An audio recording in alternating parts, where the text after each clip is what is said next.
প্রথমে মহান ভাষা দিবসের আন্তর্জাতিক মাতৃভাষা দিবসে 52 ভাষা আন্দোলনে যারা জীবন দিয়েছিলেন সেই সকল ভাষা শহীদদের প্রতি বিনম্র শ্রদ্ধা জ্ঞাপন করে আমি আমার কথা শুরু করছি। সম্মানিত ভাইরা আমার, এই জনপদের মানুষ আমাদেরকে ভোট দিয়ে নির্বাচিত করেছে। বাংলাদেশ থেকে, বিশেষ করে মোরেলগঞ্জ শহর থেকে নির্যাতন, নিষ্পেষণ, অন্যায়, অত্যাচার দূর হয়ে যাবে এই লক্ষ্যকে সামনে নিয়ে ভোট দিয়েছে।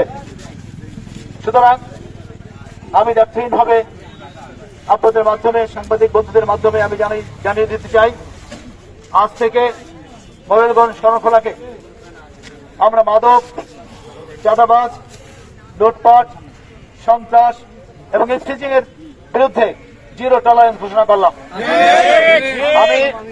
আমি প্রশাসনের যারা রয়েছেন, আইন শৃঙ্খলা বাহিনীতে যারা রয়েছেন তাদের দৃষ্টি আকর্ষণ করতে চাই যে এই আকাঙ্ক্ষা নিয়ে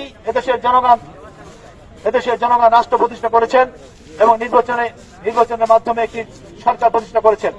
সুতরাং এই আকাঙ্ক্ষাকে যদি আপনারা বাস কাটিয়ে যান তাহলে মনে রাখতে হবে আপনারা জনগণের আকাঙ্ক্ষাকে বাস কাটিয়ে যাচ্ছেন।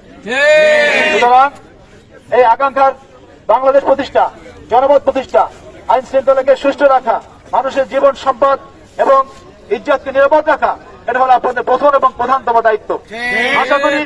আশা করি এই সকল গুরুত্বপূর্ণ কাজে আপনারা যদি অবহেলা করেন তাহলে আমরা এটাকে জনগণের প্রতি দায়িত্বের অবহেলা হিসেবে গ্রহণ করব এবং এ ব্যাপারে আমরা যথাযথ পদক্ষেপ গ্রহণ করবো ইনশাআল্লাহ। সুতরাং সকলের প্রতি মোরেলগঞ্জ শরণখোলার সুন্দর, সুষ্ঠু সামাজিক এবং অর্থনৈতিক এবং রাজনৈতিক সুন্দর পরিবেশ প্রতিষ্ঠার আহ্বান জানিয়ে, শান্তি শৃঙ্খলা বজায় রাখার আহ্বান জানিয়ে, দল মত নির্বিশেষে সকলকে নিয়ে সুন্দর জনমত প্রতিষ্ঠার আহ্বান জানিয়ে আমি আমার সংক্ষিপ্ত কথা শেষ করছি। আল্লাহ হাফেজ। আসসালামু আলাইকুম ওয়া রাহমাতুল্লাহি ওয়া বারাকাতুহু।